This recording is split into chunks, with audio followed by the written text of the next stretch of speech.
우리 옆 사람과 인사합니다. 당신은 선물입니다. 서로 인사합시다. 아멘이죠. 저도 여러분에게 선물이기를 바랍니다.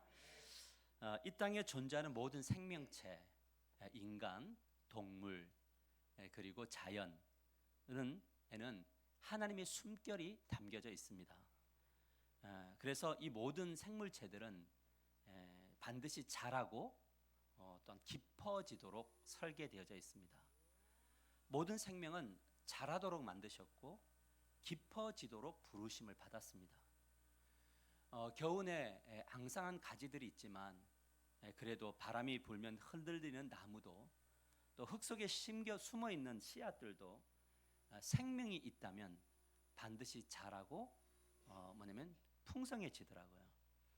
겨울을 지나 봄이 되면 어느새 산은 깊어집니다. 작년보다 훨씬 더 깊어져 있습니다. 왜냐하면 자랐기 때문에 그렇습니다. 우리의 인생도 이와 같습니다. 태어난 순간부터 세월의 흐름 안에서 모든 사람들은 자라고 또 모든 사람은 깊어져 갑니다. 정서적으로 깊어져 가고 관계적으로 자라고 깊어지며 영적으로도 자라고 깊어지는 겁니다. 그래서 우리는 어제보다 오늘 자라는 것이고 어제보다 오늘 깊어져야 합니다. 하지만 이 자람과 깊어짐은 방향이 있다는 겁니다. 여러분, 어떤 이들은 정서와 관계와 영성이 부정적인 방향으로 자라고 깊어지는 분들이 있습니다. 그런데 어떤 분들은 긍정적인 방향으로 깊어져 갑니다. 세월은 그렇게 우리의 인생의 방향을 결정짓고 또 자람과 깊어짐의 색깔이 다 다르다라는 겁니다. 분명한 것은 사랑에서 만났는데 어떤 이들은 용서와 사랑이 자라고 깊어지는가 하면 어떤 이들은 미움과 증오가 자라고 깊어집니다. 이 모든 것들이 우리가 살아가는 땅에서 일어납니다. 가정에서도 일어나고 교회에서도 일어나고 삶의 현장에서도 일어납니다. 저는 매주마다 설교자로 이곳에 섭니다. 제가 설교를 하면서 준비를 하면서 여러분들과 말씀을 나눌 때 어떤 지점을 생각할 때 과거에 포커스를 두지 않습니다. 저는 이 설교는 과거가 중요하지 않아요. 저는 설교를 할 때 오늘이 중요한 거고 내일이 중요한 거예요. 그래서 설교를 들으면서 우리 지난 날들이 떠오르지만 그것에 묶이지 아니하고 이것은 흘러보내서 오늘 이 하루를 어떻게 살까, 그리고 내일을 어떻게 디자인할까, 이것을 생각하면서 말씀을 들으실 때에 여러분의 오늘이, 여러분의 내일이 희망이 있고 정말 소망이 있는 날들이 되어지기를 주님의 이름으로 간절히 축복합니다. 우리는 자라고 깊어져야 합니다. 영적으로 자라야 됩니다. 정서적으로 자라야 됩니다. 그 다음에 인격적으로 자라야 합니다. 그리고 깊어져야 합니다. 여러분, 특별히 가족들 안에서 이 사랑이 자라고 믿음이 깊어지게 되기를 주님의 이름으로 간절히 축복합니다. 반드시 그렇게 될 것입니다. 그리고 되어야 합니다. 그렇다면 질문, 어떻게 되어야 하는가라는 거죠. 나는 오늘 우리 모두의 사랑이 자라고 깊어질 수밖에 없는 이유와 또 그 방법에 대해서 전하려고 합니다. 그래서 오늘 말씀의 제목이 뭐냐면 사랑은 자라고 믿음은 깊어진다. 같이 읽어볼까요? 시작. 사랑은 자라고 믿음은 깊어집니다. 우리 옆 사람과 인사해 볼까요? 사랑은 자라고 믿음은 깊어집니다. 예, 우리 골로새서 3장 13절을 보면 이렇게 말합니다. 누가 누구에게 뭐가 있거든? 누가 누구에게 불만이 있거든. 여러분, 우리가 살아가다 보면요, 불만을 가질 일들이 진짜 많아지는가요? 여기서 말하는 불만은 단순한 짜증이 아닙니다. 짜증나, 이게 아닙니다. 마음에 품고 있는 관계적 서운함, 너무 오랜 동안 품고 있던 서운함, 그 다음에 쌓인 감정의 어떤 불편함. 여러분, 서운함이 쌓이면 뭐가 되냐면 불편해지죠. 맞아요? 이걸 좀 털어야 되는데 털지도 못하고 이렇게 쌓여서 뭐가 되냐면 그것이 불만이 돼요. 어디에서? 가정에서, 또 교회에서, 삶의 현장에서, 세상의 영역에서 이 불만이 가라앉지 않고 오히려 더욱더 부흥한다는 거예요. 여러분, 부흥은요, 긍정적인 것만 있는 것이 아니고 부정적인 것들도 우리의 내면 안에서, 우리의 삶 안에서 누룩처럼 확장이 된단 말이에요. 여러분, 우리가 결혼한 후에 알게 되는 것이 있죠. 그게 바로 뭐냐면 배우자는 로또가 아니다. 왜? 한 번도 맞은 적이 없다. 여러분, 그 결과 언제부터인가 우리 입에 입만 열면 우리는 뭐를 하냐면 불만을 내쏟고 비난하며 책망하며 원망의 언어들이 우리 입술에 계속적으로 쏟아져 나와요. 이 법무법인 바움이라는 것에서 밝힌 통계에 의하면 결혼한 커플들 60% 이상이 서로의 감정을 통제하지 못한다. 몇 퍼센트가? 60% 이상이. 그래서 아내의 표현은 뭐냐면 아내가 남편에게 이런 이야기를 해요. 당신은 내 말에 관심이 없어. 물론 말은 표현하는 사람도 있겠지만 마음속에 그런 분들도 있을 거예요. 말을 못하고. 남편이 강한 분들은 저 말을 못해요. 근데 내면 안에는 당신은 내 말 안 듣잖아. 나는 늘 혼자인 것 같아. 내 얘기 좀 들어줘. 말 좀 걸어줘. 내가 가구야? 뭐 집에 인테리어야? 근데 그러면 남편들의 표현은 뭐냐면 당신은 왜 항상 불만이야? 내가 뭘 그렇게 잘못했는데? 좀 조용히 해줄래? 또 시작이에요. 네 번째 또라는 단어가 나오면요 끝납니다. 또 그러면 막 마음속에 뭐 또? 사실 또 맞거든요. 보지 마세요. 또 맞거든요. 이 또라는 단어가 계속 또 한 거 맞거든요. 근데 또라는 단어는 우리의 감정을 건드린단 말이에요. 하지만 그렇게 살다 보면 어느새 큰 복병이 등장을 해요. 우리 인생 속에. 그 복병은 자녀들이에요. 자식은 진정한 복병이다. 키우다 보면 부모가 자식을 향해서 불만을 쏟아놓을 일들이 너무 많이 발생이 돼요. 부모가 자식들에게 하는 언어가 뭐냐면 너는 왜 항상 말을 안 듣니? 너는 왜 항상 그 모양이니? 이 항상이란 단어 있잖아요. 사실 항상 아니거든요. 그렇게 해서 사랑 구실하겠니? 다 너 잘 되라고 하는 말이야. 다른 애들은 안 그런데 왜 너만 그러니? 옛날에 우리 부모는 이 망할 놈의 새끼들, 이게 엄청난 거죠. 이 쎄빠질 놈들. 우리 어렸을 때 그런 얘기 많이 들었죠. 이 쎄빠질 놈들. 어떤 심한 분은 나가서 뒤져라 뭐 이런 말도 하신 분들도 있고. 근데 그러면 자녀가 듣다가 자녀가 부모에게 뭐라고 하면 엄마는 내 말을 듣지도 않잖아. 왜 항상 내 탓만을 해? 그냥 내버려둬. 아빠는 나한테 큰 관심이 없잖아. 네 번째 진짜 많이 들었거든요. 아빠는 나한테 관심이 없잖아. 그 속에서 이런 이야기예요. 이 새끼야, 내가 일하는 거 열심히 사는 거 다 내 때문 아니야. 이게 내 마음속에 막 일어나는 거죠. 이런 불만과 불평의 언어가 자라고 깊어지면, 불만의 언어가 자라고 깊어지면 가정 안에서 세대 간에 상호 간에 신뢰가 단절이 된단 말이죠. 그리고 정서적인 뭐가 거리감이 생기게 돼요. 그러니까 뭐가 되느냐? 아버지가 퇴근해서 와도 애들이 문을 안 열어요. 대화를 나누려고 하지 않아요. 이미 닫아버려요. 그렇게 가정은 어느새 불신과 불행이 순환되어진단 말이에요. 순환되어져요. 우리 아버지와 나의 관계 속에 있었던 그 순환이 어느새 나와 우리 자녀들 속에 순환이 되고 손주들 안에 순환이 되어지는 그런 일들이 난다는 거죠. 여기 이제 질문 하나가 발생하는 거죠. 과연 이 불신과 불행의 순환고리는 끊을 수 있는가라는 거죠. 성경은 말합니다. 분명히 반드시 끊을 수 있다. 할렐루야. 이 진리를 믿으셔야 돼요. 반드시 끊을 수 있어요. 무엇을 안 하는 거냐? 우리가 그 방향을 향하여 걸음을 내딛지 않는 거예요. 내딛지 않는 사람들은 항상 말씀은 모호해요. 도대체 저게 가능한가 이야기예요. 그러나 가능하죠. 자, 그렇다면 어떻게 이 순환고리를 끊을 수 있느냐면 그것은 자기의 정체성을 분명히 하는 것인데요. 나는 하나님께 사랑받는 사람, 거룩한 사람이다. 아멘. 나는 하나님께 사랑받는 사람이며 거룩한 사람이다. 골로새서 3장 12절에 그렇게 말해요. 같이 읽어볼까요? 시작. 여러분은 하나님이 택하신 사랑받는 거룩한 사람들입니다. 여러분은 하나님이 사랑하신 택하신 뭐냐면 거룩한 사람들입니다. 여러분, 이 선언은 상황과 상관없어요. 지금 우리의 가정이, 나의 삶이, 내 감정이 중요하지 않아요. 진리는 여러분이 어떻게 느끼든 여러분이 어떤 모습으로 서 있든지 간에 그냥 진리는 그대로 진리예요. 진리란 무엇이냐? 하나님이 우리를 그렇게 생각하신다는 거예요. 그러므로 우리는 이 선언을 끊임없이 선언해야 돼요. 이 말씀을, 이 진리를 끊임없이 자기에게 선언해야 돼요. 매일매일 선언해야 돼요. 이처럼 정체성을 분명히 하면 삶에 놀라운 변화가 일어난다고요. 선언하시라고요. 답시다. 나는 하나님이 택하신 사랑받는 거룩한 존재다.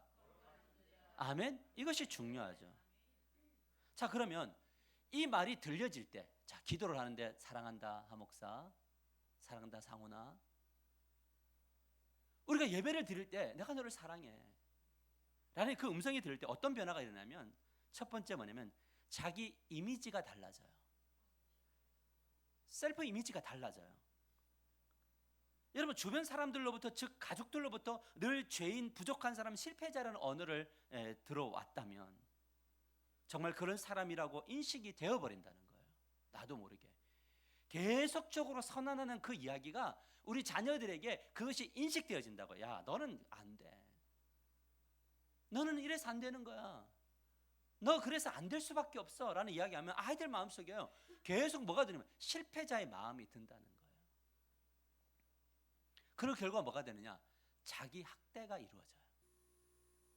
여러분, 이게 얼마나 무서운 일인지 몰라요. 자기를 학대해요. 어떻게 학대하느냐? 우리 도표를 한번 보면 신체적으로 학대를 하는데 자해를 하기도 해요. 수면 및 식사 습관이 파괴돼요. 여러분, 내일이 기대되는 사람은요 저녁에 잘 자거든요. 근데 내일이 싫은 사람은요 저녁이 힘들어요. 막 지나친 음주 막 퍼부어요. 그러다가 약물도 해요. 이 신체적 학대거든요. 정서적 학대가 있어요. 자기 비난 반복. 자기는 계속 자기 내면 안에서 너는 안 돼. 그래, 맞자. 우리 부모님의 말이 맞아. 회사에서 하는 사람들의 말이 맞아. 누군가 하는 말이 맞아. 수치심에 갇힌 삶을 살고요. 칭찬과 격려를 거부해버려요. 누가 칭찬해주면 그것에 대해서 막 거부해요. 근데 그걸 사실 겸손이라고 생각하는데, 여러분, 우리는 겸손할 게 있나요? 겸손은요 할 게 있는 사람이 하는 거예요. 겸손할 게 별로 없는데 무슨 겸손이 있어요? 그러니까 누가 격려해주고 칭찬해주면 감사합니다. 그런데 이게 우리나라는 어렸을 때부터 계속 뭐냐면 나는 아니에요. 겸손해야 돼. 나는 아니에요. 계속 이게 훈련을 받으니까 겸손을 자꾸 어떤 방식으로 저렇게 한다는 거예요. 의도된 고립. 행동적으로 보면 독이 되는 관계를 지속해요. 아, 이 사람하고 지금 만나면 안 되는데 계속 만나요. 건강을 무시하는 해치는 삶을 살고요. 영적으로는 자격 없는 존재, 은혜를 거부하고 율법 중심적인 자기 장착. 뭐 계속 이렇게 하면 하나님이 사랑하실까? 하나님은 날 쓸 수 없어. 자기 보죠. 나는 쓰임 받을 사람이 아니야라는 거잖아요. 여러분, 그러니까 뭐가 되는 거냐면 이 마인드셋이 엉망이 돼 버려요. 우리 주변을 보면 자기 학대하는 사람들이 참 많아요. 그런데 하나님이 나를 선택하시고 사랑한다는 말을 반복적으로 고백하는 거예요. 여러분, 우리가 살아와서 들어왔던 부정적 언어가 우리를 지배하고 있는 세월이 있고, 예수를 믿고 난 다음에 하나님이 주시는 세월이 있어요.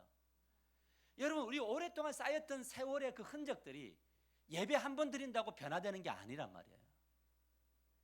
어떻게 해야 되면 변화되냐면 그 말씀이 나를 계속적으로 나에게 반복해서 선언되어져야 돼요. 아멘인가요?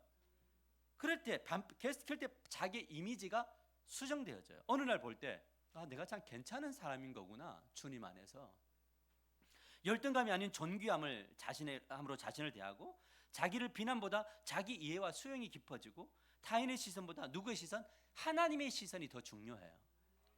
타인이 뭐라고 평가하는 것에 막 타격을 받기도 하죠. 맞아요? 누가 나에게 한마디 하면 막 일주일 내도록 막 죽나요? 누가 나에게 한마디를 하면 그것 가지고 일주일 내도록 묵상을 해서 그 묵상이 자라나요? 그리고 그것이 큰 숲을 이루나요? 그럼 주일날 또 와서 오면 어떻게 돼요? 좋은 이미지로 대할 수 있나요, 서로? 안 되죠. 왜? 그걸 키웠잖아요, 일주일 동안.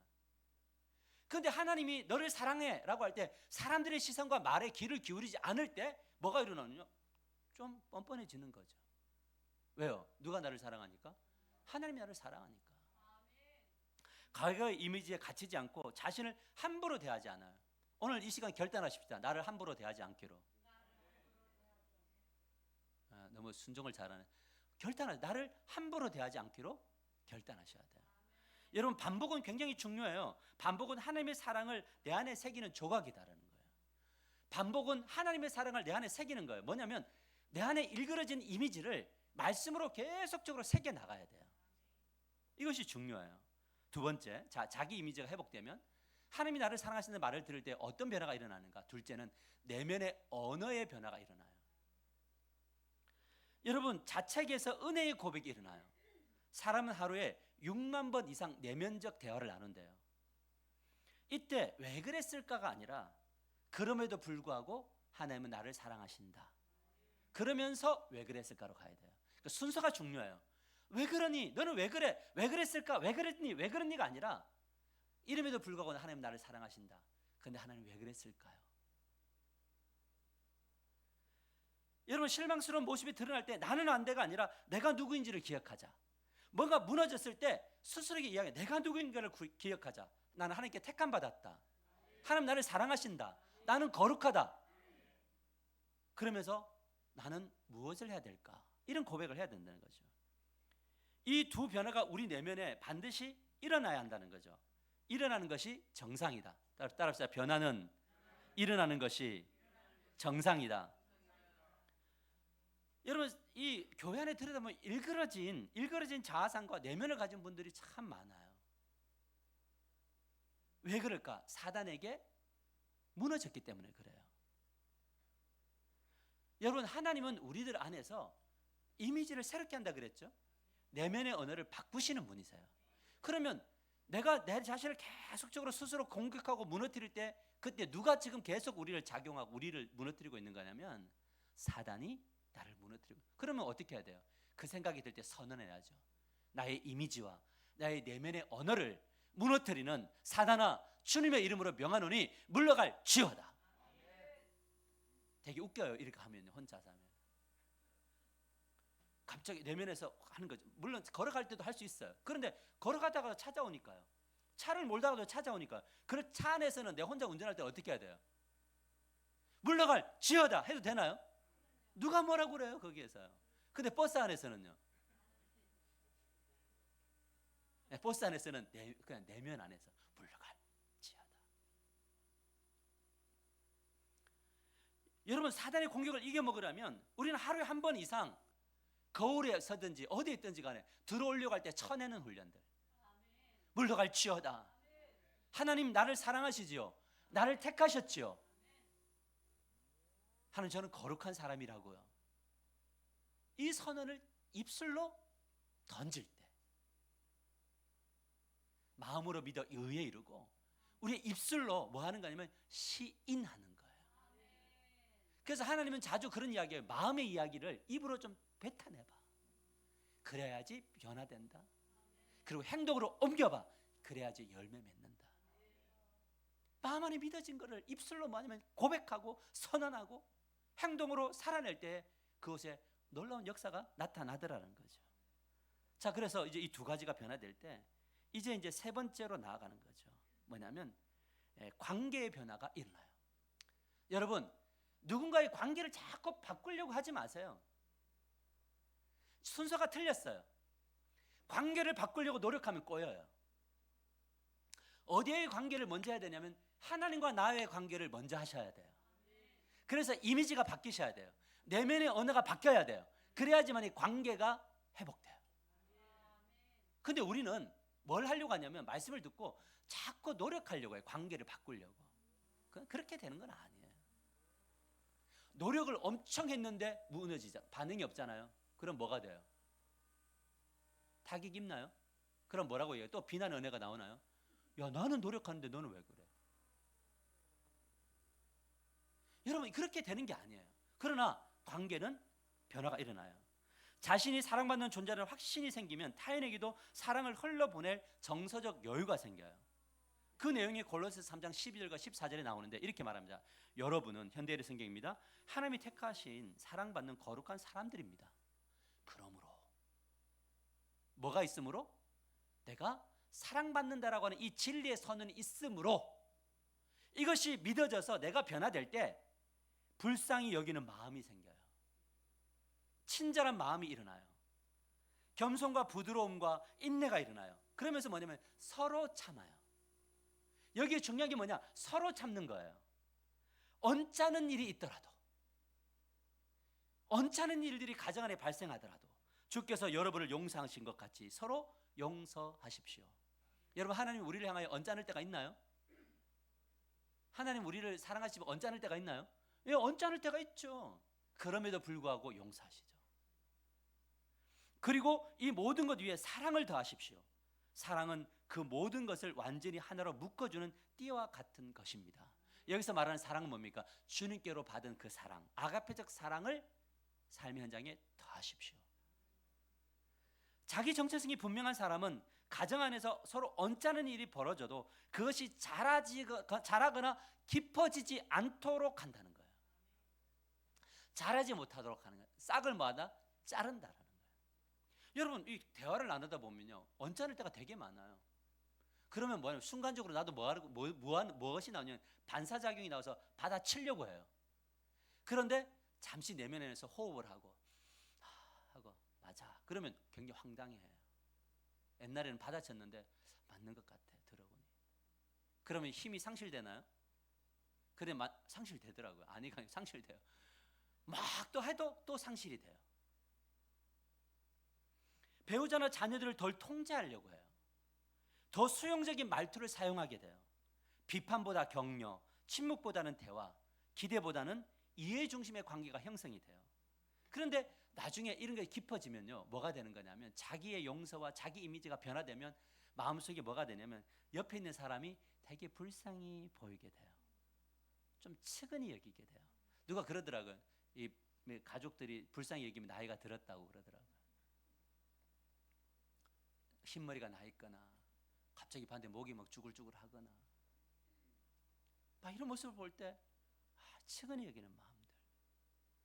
그러니까 뭐냐면 친절하고 싶어지고 겸손하고 싶어지고 좀 부드러워지고 인내가 되고 용서하고 사랑에 사랑을 더하고 기억력이 상실되니 뭐냐면 이제 기록하기 시작하고 보기 시작하고. 여러분, 기억력을 믿지 말기를 축복합니다. 이제 우리는 기억력이, 우리 목사님들 요즘 만나면 전부 다 그런 이야기예요. 이름이 생각이 안 난대요. 하물며 핸드폰을 들었는데요, 전화를 해야 되는데 이미지는 생각나는데 그 사람 이름이 뭐지? 단기 치매, 이런 것들이 막 온단 말이에요.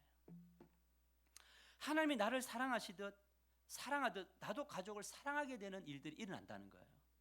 여기에 뭐가 부각되냐면 서로의 책임성이 요구돼요. 할렐루야. 그래서 뭐냐면 네가 변하면 내가 변하고가 아니죠. 항상 우리는 서로 뭘 하는 거냐면 내가 변해야 되지. 그럼 서로 무슨 이야기하면 되는 겁니까? 서로가 가족들끼리 내가 변할게요. 그럼 상대방도 내가 변해야지 라는 말이 나오면 끝나나요? 근데 내가 변해야지가 아니고 너가 변해야지. 나는 변하고 있잖아. 이 정도면 충분히 변한 것 같은데 너는 안 변한 것 같아. 그럼 어떻게 돼요? 여러분, 치유와 회복과 성장은 책임성을 통해서 이루어지더라고요. 자녀들은 그럼 어떻게 해야 돼요? 부모가 변해야 되나요? 자녀들도 스스로 변화되는 훈련을 해야 돼요. 그래서 뭘 하는 거냐? 우리 자녀들에게는 무조건 사랑만 주는 게 아니라 너의 책임성도 가르쳐야 돼요. 너가 나를 사랑하는 것은, 부모를 사랑하는 것은 아침에 일어나면 때때로는 너의 방을 잘 치우는 것이 나를 사랑하는 거야. 가르쳐야 되나요? 왜 그래요? 나중에 그놈이 결혼하면 집에 일어나서 안 갤 거거든요. 안 깨면 누가 해야 돼요? 그런 나쁜 놈으로 키우면 안 된다고. 그런 이기적인 놈으로 키우면, 녀석들로 키우면 안 된다는 거예요. 왜냐하면 설거지도 하게 해야 되나요, 아이들? 언제부터 하게 해야 돼요? 설거지를 시켜야 될 나이는 몇 살이에요? 빨리 대답해 보세요. 몇 살이에요? 초등학교 때도 해야죠. 중학생 때도 해야죠. 그건 학대가 아니에요. 청년들은요, 더 해야 돼요. 가르쳐야 돼요. 우리 청년들이 일어나서 우리 부모님, 아버님의 무거운 어깨, 내가 세상을 살아보니까 우리 아버지가 이렇게 힘들었구나 라고 하는 그 마음들이 어렸을 때부터 가르쳐야 청년이 되면요, 그 마음이 형성이 되지. 나이가 다 들어서 가르치는 것은 아무런 의미가 없어요. 그래서 이제 어버이날 이럴 때는 요구를 해야 되겠다. 내년부터는 더 많이. 한 일주일, 2주일 전부터, 아니면 한 달 전부터, 야, 5월 8일 어버이 주일이야. 어버이날이야. 여러분, 그것이 바로 인간됨이라는 거죠. 그 결과 가정 안에 평강이 나의 마음에 자라고 감사의 마음이 깊어지는데, 이렇게 서로 노력할 때 골로새 3장 15절에 뭐라고 이야기하면, 그리스도의 평강이 너의 마음을 주장하게 하라. 너희의 평강을 위하여, 너희는 평강을 위하여 한 몸으로 부르심을 받았나니. 자, 평강을 위하여 뭘 받았다고요? 한 몸으로 부르심을 받았다고요. 그러면 가정도 어떤 가정이어야 되느냐? 평강이 유지되는 가정이어야 되죠. 교회도 어떤 거냐? 평강이 유지되도록 부름을 받은 거죠. 교회가 왜 싸워요? 어떤 교회는 막 그 재직하면 1,000원, 뭐 100원으로 막 교회가 난리가 난대요. 여러분, 한 몸으로 부르심을 받았네. 너희는 또한 뭐 하라고요? 그때 뭐가 일어난다고요? 감사가 일어난단 말이에요. 감사가 일어난다고요. 그러니까 우리의 가정 안에 뭐가 주장하느냐예요. 우리의 마음 안에 뭐가 주장하느냐는 거예요. 우리 마음 안에 불평과 원망과 짜증과 막 섭섭함과 이런 것들이 막 주장하게 할 거냐? 이것을 계속 키울 거냐? 아니면 이것을 잘라내고 우리의 마음 안에 평강이 우리를 주장하도록 우리 마음을 내어 놓을 거냐라는 거예요. 그럼 뭐예요? 불만이 오고 짜증이 올라오면 그걸 뭐 해야 되냐면 제거하는, 그리고 그 안에 뭐가 주장하도록? 기쁨과 은혜와 감사가 주장하도록 만드는 거예요. 그래서 주도권을 빼앗기지 말자. 답시다. 마음의 주도권을 빼앗기지 말자. 이것이 중요해요. 키우지 마세요. 여러분, 우리의 불평 속에는요 엄청난 이기주의가 있거든요. 우리의 불만 안에 이기주의가 있어요. 무슨 이기주의냐? 내 뜻대로 안 된다라고 하는 거예요. 맞아요? 우리 왜 관계가 힘들어져요? 내 뜻대로 안 되니까. 내 생각대로 안 되니까. 근데 그 자기의 생각 안에 엄청난 이기성이 있잖아요. 이런 것들이 잘하지 못하도록 뭐야? 잘라내야 된다. 하지만 현실은 자기 정체성이 사라지고 평강의 마음을 주장하지 못하는 것이 현실입니다. 그 결과 감사와 평강이 오래 머물지 않는다라는 거죠. 여러분, 놀라운 것은요, 은혜는 오래 머무르지 않아요. 너무 쉽게 사라져. 어쩔 때는 입김과 같다 이런 느낌이 들어요. 보였는데 없어져요. 주일날 설교를 하면서 은혜를 받았는데 나가면서 사라져요. 집으로 들어가면 아예 없어요. 여러분, 왜 이렇게 오래 머물지 못할까라고 할 때 그것이 골로새 3장 16절과 17절에 나오는데 이렇게 말해요. 그리스도의 말씀이 너희 속에 풍성히 거하여, 이렇게 이야기해요. 이게 제일 중요해요. 그 다음 것은 앞부분이 되어져야 따라오는 것들이에요. 그리스도의 말씀이 너희 속에 풍성히 거하여야 돼요. 떠나지 않아야 돼요. 주일 말씀이 나의 일주일의 삶 속에 떠나지 않아야 돼요. 그러면서 떠나지 않을 때 모든 지혜가 생겨요. 피차 가르치며 권면해요. 여러분, 부부가 서로 말씀이 떠나지 않았어요. 그럼 피차 서로 상호간에 가르치고 권면할 수 있나요? 맞아요? 같이 시와 찬송과 신령한 노래를 부르며 감사하는 마음으로 하나님을 뭐하고? 찬양하고, 또 무엇을 하든지 말에나 일에나 다 누구의 이름으로? 주 예수의 이름으로 하고 그를 힘입어 하나님 아버지께 뭐 한다고요? 감사하는 거죠. 여러분, 목회로 하는 것도 누구의 이름으로 하는 거예요? 여러분에게 부름받은 이 부르심 누구의 이름으로 하는 거예요? 주님이 주신 거 맞아요? 우리 중직자 타이틀 주님이 주신 건가요? 우리 목자 목녀 주님이 주신 건가요? 주님이 주셨죠. 교사 주님이 주셨죠. 그러면 뭐를 하더라도 누구의 이름으로? 주님의 이름으로. 이것을 하더라도 누구의 이름으로? 이거 주님의 이름으로 하신 분들은 이게 안 보여요. 내가 했잖아요. 보여요. 내가 한 게 벌써 한 달 이상을 살아내네 뭐 이러면서 계속 묵상하는 거예요. 자기가 물도 안 줘놓고는. 그런데 주님이 하셨잖아요. 그럼 안 보여요. 그러면 뭘 하면 되는 거냐? 이거 내가 주님의 이름으로 하는 건가? 아닌 것만 결정하시면 되잖아요. 근데 주님의 이름이 아니야. 그럼 안 하셔도 돼요. 제가 오늘 광고 시간에 그런 이야기 했죠. 교사를 섬기실 분들은, 식사를 대접하실 분들은 감동이 되시면 하십시오 라는 그 이야기를 한 이유가 뭐냐면 감동되시면 하시라는 거예요. 여러분, 그래야지만이 뭐냐면 이것이 어디서 이루어지는 습관이냐면 말씀이 우리 안에 풍성히 거할 때 주어지는 복이에요. 그러니까 말씀이 우리 안에 머물면 이미지가 바뀔까요? 내면의 은혜가 바뀔까요? 관계가 회복될까요? 회복되죠. 왜요? 성령은 진리의 영이시니까 뭔가 막 불만이 나오고 내 천성이 막 쏟아지려고 할 때 말씀이 막아버린단 말이에요. 말씀이 나를 괴롭게 한다고요. 그러니까 뭐 하느냐? 중단하게 돼요. 그러니까 뭐가 찾아와요? 내 안에? 평강이 찾아오죠. 그러니까 평강이 찾아오니까 관계도 회복되고 말을 해도 뭐가 돼요? 은혜가 흐르는 거죠. 여러분, 가끔가다 어떤 분들 만나면 말씀 이야기하고 은혜 받은 이야기하고 주님 도전 이야기하고 하면 굉장히 재수없는 사람으로 여길 때가 많아요. 왜 그런 줄 아세요? 내 마음 안에 말씀이 거하지 않으면 말씀이 거한 사람들의 이야기가 거슬려요. 그러니까 이게 참 이렇게 돌아보고 묵상해 보면요, 엄청난 영적인 거예요, 우리의 삶이. 그러니까 어떤 분이 막 할렐루야 뭐 한데도 막 싫어요. 뭔데 할렐루야? 내 안에서 성령이 말씀이 내 안에서 역사하고 내 안에서 손을 들게 하고 내 안에서 춤을 추게 하고 내 안에서 역사하게 하는데 그걸 누가 비난하냐는 거예요. 이것을 저는 계속 생각하면서 올해 고민했던 게 뭐냐면 교회 시스템을 새롭게 구조화시켜야겠다. 하나님 그렇게 하고 싶어요 라는 기도를 했어요. 주일 오전 설교를 오후 목장 때 나누고, 그러니까 하루 안에 예배가 뭐가 돼요? 듣고 표현하게 하잖아요. 이게 참 귀해요. 저는 요즘에 목장 모임을 보면서 이렇게 다니면서 참 들어가고 싶은데 제가 늘 이야기하면 제가 들어가면 다큐가 되고 제가 들어가면 또 가르치려고 하고 질문하면 또 답을 말해야 되고 이러니까 안 가는 것뿐인데요. 그런데 그곳에서 막 1시간 이상 서로 삶을 나누고 하는 것도 얼마나 예뻐 보이는지 몰라요. 월요일 주일 설교를 라디오 형식으로 편집해서 이렇게 드리는 이유는 뭐냐면 그 안에 뭐가 있냐면 주일 말씀을 월요일 아침에 생각해라는 거예요.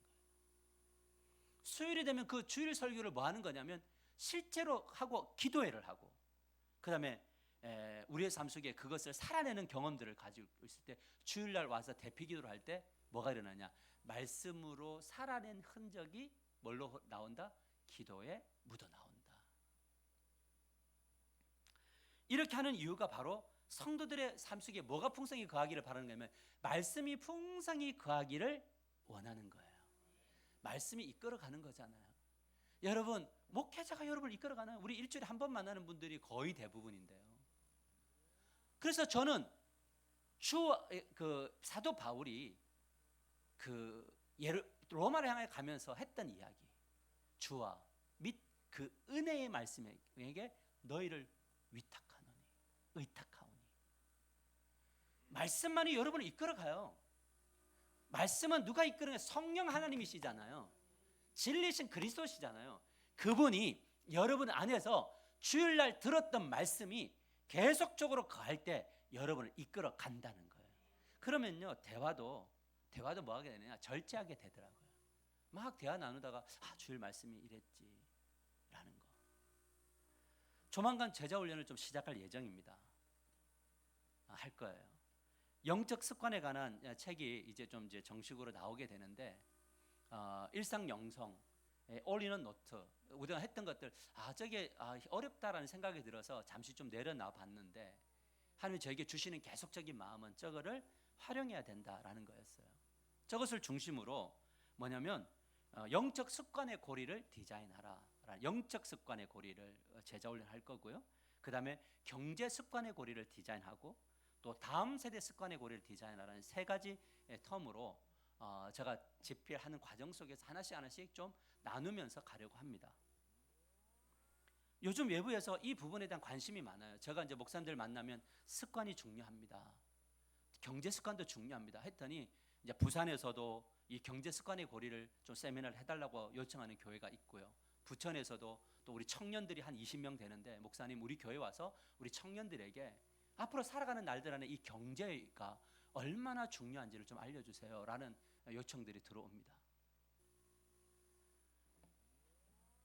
여러분, 저는요 한 가지 저의 역할은 딱 하나예요. 뭐냐면 말씀이 성도들 가운데 풍성히 거하는 거고 그 말씀이 이끌어 가는 거예요. 그거 말고는 뭐가 있나요? 말씀을 맺으려고 합니다. 시편 1편 1절에서 3절을 보면 복 있는 사람은 악인들의 꾀를 따르지 아니하며 죄인들의 길에 들어서지 아니하며 아예 발 자체를 뭐냐면 넣었다가도 빼버리는 거예요. 오만한 자들의 자리에 앉지 않는데요. 오직 여호와의 율법을 즐거워하며 그의 율법을 주야로 묵상하는 복 있는 사람들 안에만 머물러요. 그는 시냇가에 심은 나무가 철을 따라 열매를 맺으며 그 잎사귀가 마르지 아니함 같으니 그가 하는 모든 일이 다 뭐냐면 형통하리로다. 이렇게. 여러분, 말씀이 없는 곳에서는 발을 빼야 돼요. 내가 말씀이 풍성하면 말씀이 없는 이들을 품으셔야 돼요. 그리고 그 사람들에게 말씀이 거하는 습관을 이식시켜야 돼요. 그런데 만일에 나 말고 그 주변이 말씀이 없고 만났다면 세상적 이야기, 만났다면 불평, 만났다면 원망, 이런 쪽에는요 발을 넣었다가도 뜨거워 나와야 돼요. 그래야 살아요. 여러분, 그 속에 있으면요 행복해 보여요. 막 서로 통하니까. 그런데 결국 나중에 가면 다 죽어요.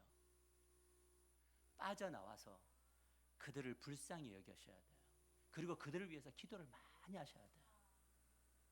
그리고 난 다음에 하나님 앞에 기도하기를, 하나님 저 안에 들어가 하나님 말씀이 거하는 곳, 피차 서로 나누고 화답하고 찬송이 일어나고 삶의 이야기를 나누고 아픔을 이야기를 나누지만 결국 하나님이 승리하신다는 이 고백이 우리에게 있게 해주세요 라는 기도를 계속적으로 이어가야 한다는 거예요.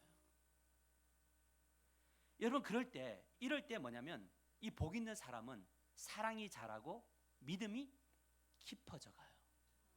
이를 위해서 하다 보니까 자기 정체성이 변화가 되고 내면의 언어가 바뀌게 되고 그러다 보니까 뭐냐면 관계도 회복이 되어진다는 거죠.